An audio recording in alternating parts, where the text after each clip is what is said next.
나 행복하지 않아.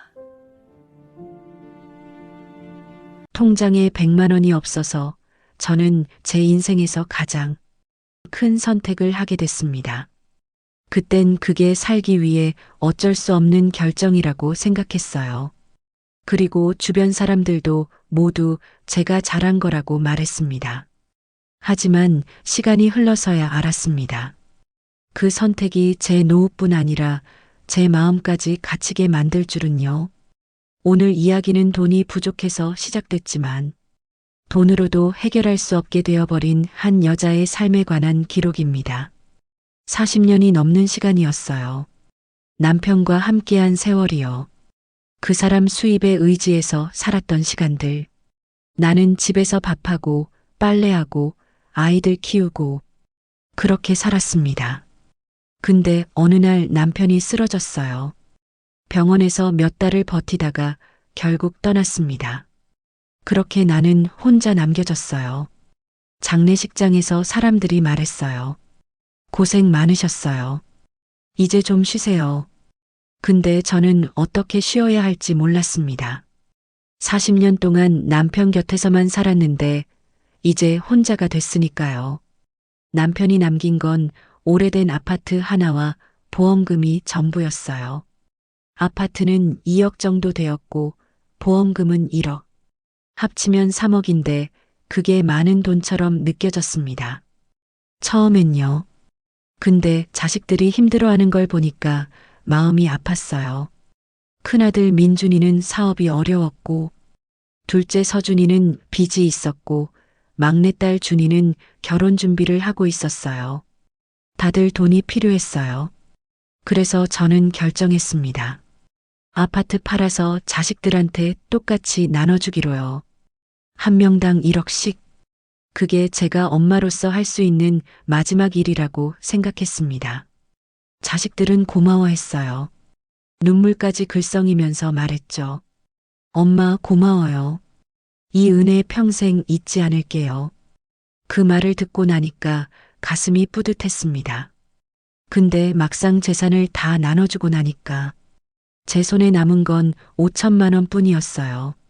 그게 제 전 재산이 됐습니다. 그때부터 불안이 시작됐어요. 밤마다 생각했습니다. 이 돈으로 얼마나 살 수 있을까? 집도 없고 수입도 없고 이제 어떻게 살아야 하나? 혼자 남겨진다는 게 이렇게 무서운 일인지 그때 처음 알았어요. 남편이 있을 땐 몰랐던 두려움이었습니다. 그렇게 저는 남편 없는 삶을 시작했습니다. 아무 계획도 없이요. 작은 월세집을 구했어요.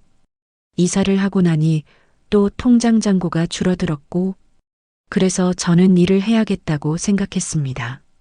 조금이라도 벌어야 한다고요. 식당에 가서 설거지 일도 해봤어요. 첫날은 괜찮았습니다. 둘째 날도 버텼고요.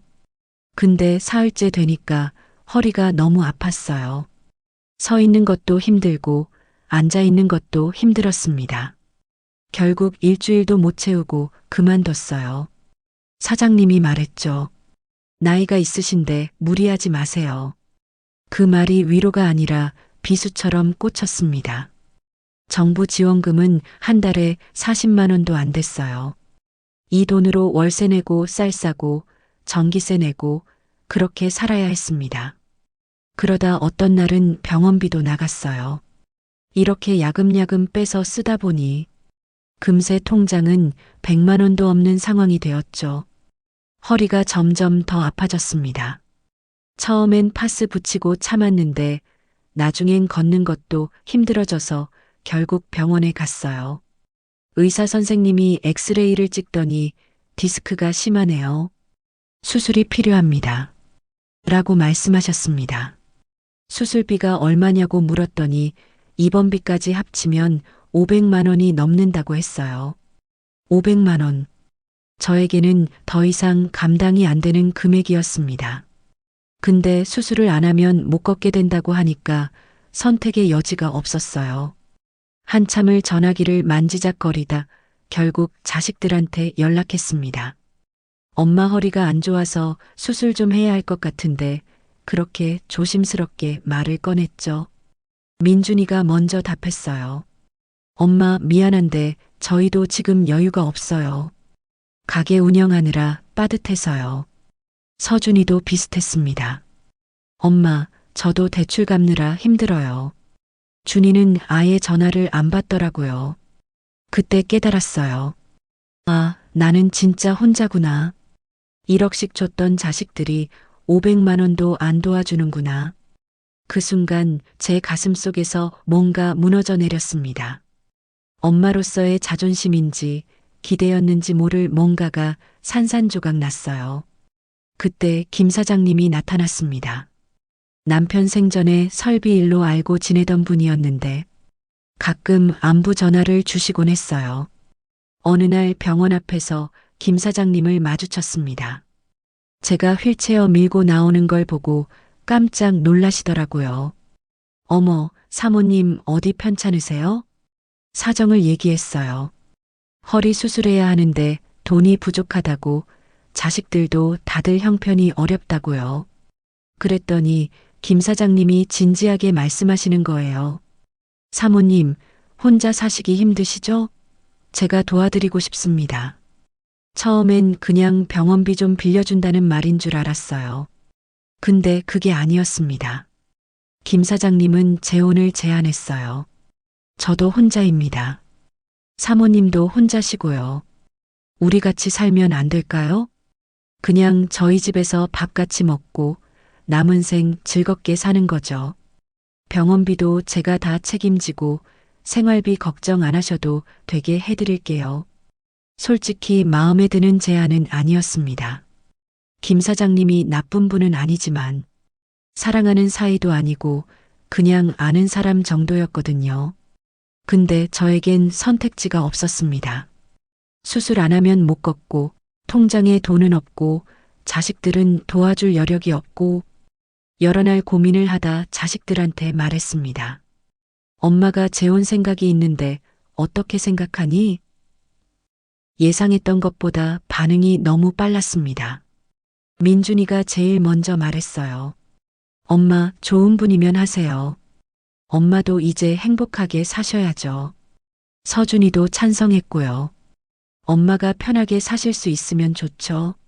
준이는 오히려 기뻐하는 것 같았어요. 엄마, 잘 됐다. 혼자 사시는 거 걱정됐는데 아무도 묻지 않았습니다. 엄마가 그 사람을 사랑하냐고, 엄마를 많이 아껴줄 사람이냐고, 정말 행복할 수 있겠냐고. 그냥 경제적으로 해결되면 좋다는 반응이었습니다. 그래서 저는 결정했어요. 살다 보면 정은 생기겠지. 적어도 굶어 죽지는 않겠지. 그런 마음으로요. 혼인신고도 안 했습니다. 김 사장님이 나중에 하조라고 했거든요. 신혼여행도 없었고요. 그냥 김 사장님 집으로 짐만 들고 들어갔습니다. 그렇게 저는 새로운 삶을 시작했어요. 경제적 안정을 기대하면서요. 처음 몇 달은 괜찮았습니다. 아니, 좋았다고 해야겠네요. 허리 수술도 잘 됐고 회복도 빠르게 됐습니다. 김 사장님이 병원비도 전부 내주시고 약값도 다 대주셨어요. 집도 따뜻했고 밥도 잘 먹고 돈 걱정 안 하니까 마음이 편하더라고요. 그래, 이렇게 사는 것도 괜찮네 하고 생각했습니다. 근데 석 달쯤 지나니까 이상한 점들이 보이기 시작했어요. 김 사장님이 혼인신고를 자꾸 미루는 거예요. 신고는 왜 안 해요? 제가 물었더니 김 사장님이 대충 둘러댔어요. 바빠서요. 나중에 하면 되죠. 근데 그 나중에가 계속 미뤄지더라고요. 아마도 그 많은 재산이 저한테 오는 게 싫었던 거겠죠. 그때부터 조금씩 통제도 시작됐습니다. 처음엔 작은 것들이었어요. 오늘 어디 가요? 친구 만나러 간다고 하면 집에서 만나면 안 돼요? 하는 거예요. 처음엔 배려라고 생각했습니다. 밖에 나가면 힘들까봐 걱정하는구나 하고요. 근데 그게 아니었습니다. 김 사장님은 제가 혼자 외출하는 걸 싫어했어요.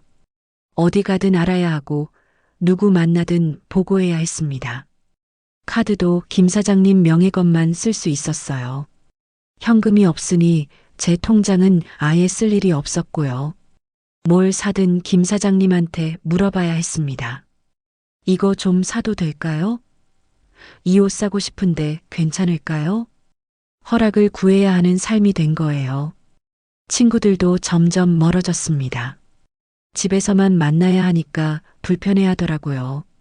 그러다 보니 연락도 뜸해졌어요. 어느 날 문득 거울을 보는데 제가 장식품처럼 느껴졌어요. 김 사장님 집을 꾸미는 하나의 가구 같은 느낌이었습니다. 먹는 것도 김 사장님 기준이고, 입는 것도 김 사장님 취향이고, 만나는 사람도 김 사장님이 허락한 사람만. 저는 점점 우울해졌습니다. 겉으로는 편해 보이지만 속으로는 매일 감옥에 갇힌 것 같았어요. 그때 깨달았습니다. 아, 돈이 자유가 아니라 감옥이 될 수도 있구나. 경제적 안정이 마음의 자유를 빼앗을 수도 있구나. 1년을 참고 살았습니다. 근데 더 이상은 못 버티겠더라고요. 이렇게 사느니 차라리 100만 원도 없던 그때로 돌아가는 게 낫겠다는 생각이 들었어요. 어느 날 김 사장님한테 조심스럽게 말했습니다. 저 따로 살고 싶어요. 그렇게 말하는 제 목소리가 떨렸습니다. 김 사장님 표정이 싹 바뀌었어요. 지금까지 본 적 없는 차갑고 무서운 얼굴이었습니다. 가려면 가세요. 근데 자식들한테 준 거 다 돌려주고 가세요. 저는 무슨 말인지 몰랐습니다. 네, 무슨 말씀이세요? 김 사장님이 차근차근 설명하기 시작했어요. 큰아들한테 준 점포 있죠? 그거 제 명의예요. 둘째한테 뽑아준 차, 막내한테 준 차도 다 제 돈이고요. 그거 다 돌려주고 가시라고요. 그 순간 머리가 멍해졌습니다. 아, 이 사람이 내 자식들한테 잘해준 건 다 계산된 거였구나. 날 가두기 위한 족쇄였구나. 떨리는 손으로 자식들한테 전화를 했습니다. 민준이한테 먼저 걸었어요.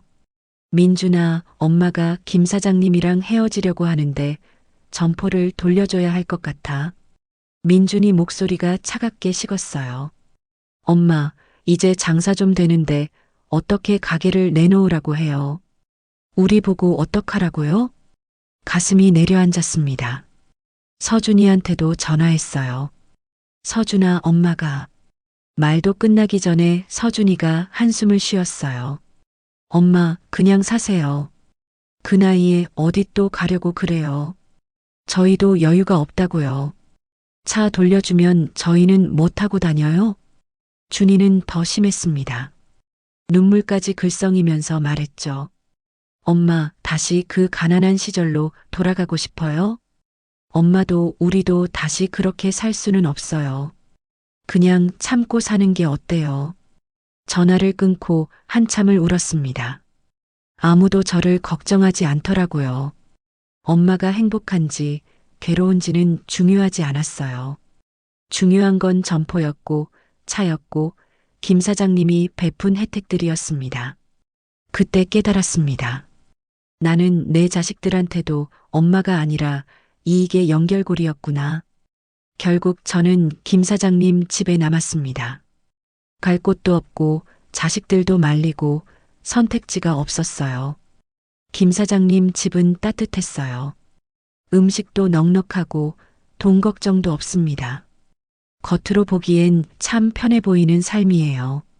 근데 이상하게도 저는 매일 굶주려요. 배는 부르지만 마음은 굶주립니다. 아침에 일어나면 김 사장님이 정해준 옷을 입어요. 김 사장님이 좋아하는 스타일이죠. 아침 메뉴도 김 사장님 기준이고요. 오늘 뭐 먹고 싶어요? 물어보지만 사실 제 대답은 중요하지 않습니다. 결국 김 사장님이 원하는 걸 먹게 되니까요. 외출도 마음대로 못해요. 어디 가세요? 물으면 대답해야 하고 언제 돌아오는지도 말해야 합니다. 친구 만나는 것도 집에서만 가능하고요. 얼마 전엔 옛날 학창시절 친구에게서 연락이 왔습니다. 혜수가 우리 점심이나 한번 먹자. 반가워서 나가려고 했는데 김 사장님이 말했죠. 밖에서 먹지 말고 여기서 만나요. 제가 좋은 음식 시켜드릴게요. 거절할 수가 없었습니다. 결국 친구한테 미안하다고 말하며 다음을 기약했어요. 그렇게 하나둘씩 친구들이 멀어졌어요. 카드도 자유롭게 쓸 수가 없었습니다. 김 사장님 명의 카드 하나만 쓸 수 있는데 뭘 사든 문자로 다 김 사장님한테 가니 눈치가 보였어요. 자식들은 제 상황을 이렇게 말하더라고요. 엄마, 그래도 편하게 사시는 거 아니에요? 먹고 사는 건 걱정 없잖아요. 맞아요. 먹고 사는 건 걱정 없어요. 굶을 일도 없고 추울 일도 없습니다. 근데 제 마음은 매일 굶고 있어요. 자유도 존중도 사랑도 없는 이 집에서요. 저는 이 집에서 사람이 아니라 장식품처럼 살고 있습니다. 김 사장님의 외로움을 달래주는 인형 같은 존재로요. 시간이 갈수록 원망이 쌓여갑니다. 김 사장님도 제 자식들도 그리고 이런 선택을 한 저 자신한테도요. 밤마다 생각합니다. 그때로 돌아갈 수 있다면 어떻게 했을까? 남편이 남긴 재산을 자식들한테 다 나눠주지 말고 제가 조금이라도 남겨뒀다면 어땠을까요? 그랬다면 지금 이렇게 누군가의 동정에 의지하면서 살지 않았을 텐데. 근데 그때 저는 엄마였어요. 자식들이 힘들어하는 걸 보고만 있을 수 없었습니다. 그래서 다 나눠줬죠. 저 하나쯤 굶어도 괜찮다고 생각했으니까요. 젊었을 때 좀 더 단단하게 살았더라면 어땠을까요? 남편한테만 의지하지 않고 제 힘으로 벌 수 있는 뭔가를 준비했더라면요. 근데 그때는 몰랐습니다. 남편이 떠나면 제가 이렇게 무력해질 줄은요. 40년 넘게 살림만 하다 보니까 세상에 나가서 돈 벌 자신이 없었어요. 제일 후회되는 건 사랑 없이 돈 때문에 재혼을 선택한 것입니다. 처음엔 살다 보면 정이 생기겠지 했는데 정은커녕 감옥이 됐어요. 자식들도 원망스럽습니다.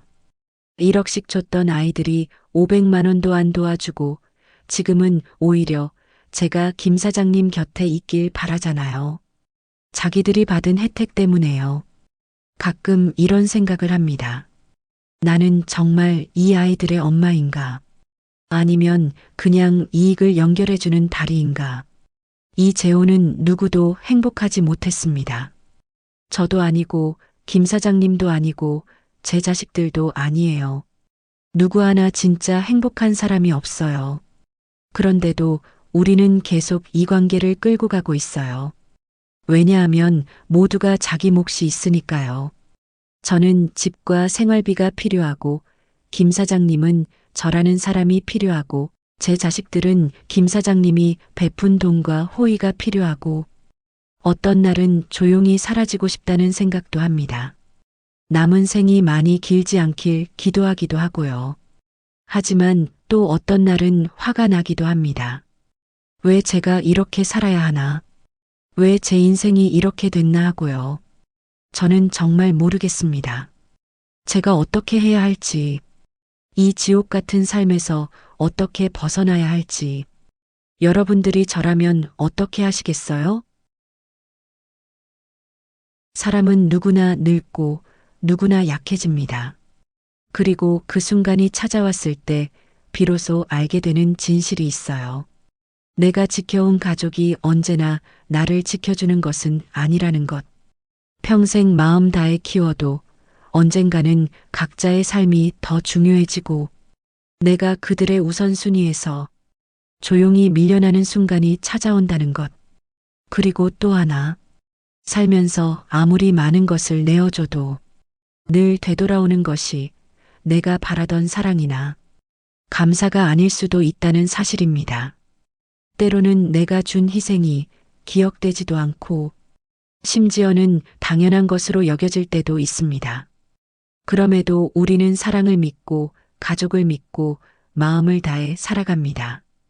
왜냐하면 가족이란 이름 속에 묶여 있는 시간과 정이 우리를 오래도록 버티게 해왔기 때문입니다. 하지만 이 이야기가 말해주는 건 희생이 사랑의 증거가 아니라면 나 자신을 지키는 것도 용기라는 것입니다.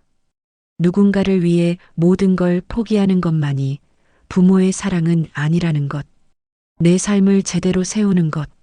나를 위해 최소한의 울타리를 남겨두는 것 역시 중요한 지혜라는 걸 뒤늦게 깨닫게 됩니다. 내가 아무리 누군가의 부모라도 내 삶의 주인은 결국 나 자신이라는 너무 늦게, 너무 아프게 깨닫게 되는 진실입니다. 그리고 그 깨달음이 찾아올 때쯤엔 이미 돌이킬 수 없을 만큼 마음도 관계도 삶도 깊숙이 상처가 나 있는 경우가 많죠. 그래서 이 이야기는 누군가의 부모로만 살아온 한 사람의 인생 뒤편에 남겨진 조용하지만 처절한 깨달음에 대한 기록이기도 합니다. 오늘의 이야기도 공감되신다면 구독, 좋아요, 댓글로 여러분들의 이야기도 들려주세요. 시청해주셔서 감사합니다.